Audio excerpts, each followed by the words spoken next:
The canvas is where you'll create your artwork inside of Photoshop.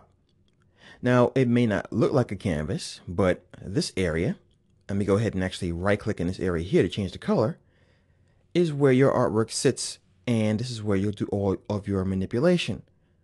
But sometimes you'll want to manipulate the canvas itself in addition to your artwork. Say you want to add your signature at the bottom of your artwork or a photograph. Or let's say you want to rotate the canvas.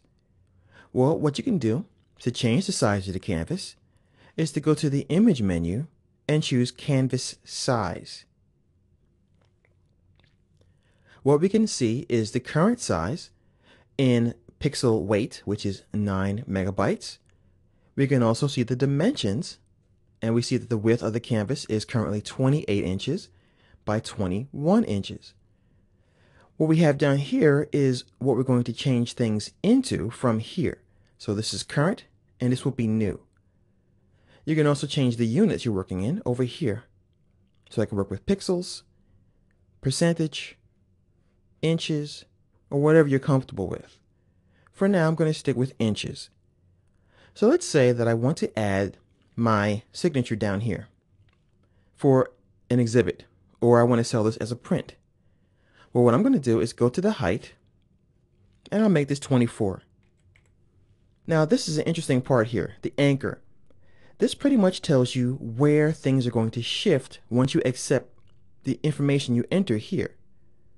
So if I go ahead and click this guy here, the little black or dark cube represents the art and where the new room is going to be made. So this cube is the artwork, and the space is going to show up underneath it.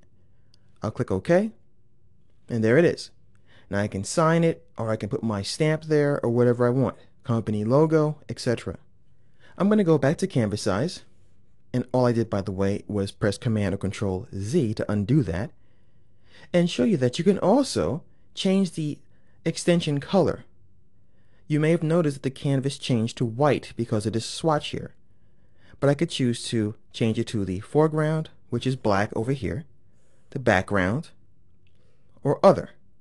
So I can either choose other from here or from the swatch. I'll go ahead and give it a bluish color. Once again, I'll enter 24. OK. Well, actually, let me go ahead and click here again so it moves down. And now we have a blue extension to our canvas. So again, the canvas size is something that is really helpful so that you can add more room to your Photoshop document. It literally changes the dimensions. It doesn't shrink your artwork or stretch it. It just adds more space in that actual document. Now quickly, just in case you hadn't seen it before elsewhere in the tutorial, if I press R on the keyboard, I can click and also rotate the canvas. It's a new feature, and it's really handy for people who would like to draw at rather interesting angles. So I can do my artwork, and I can hit Escape to exit that. So that is how you can use the canvas inside of Photoshop.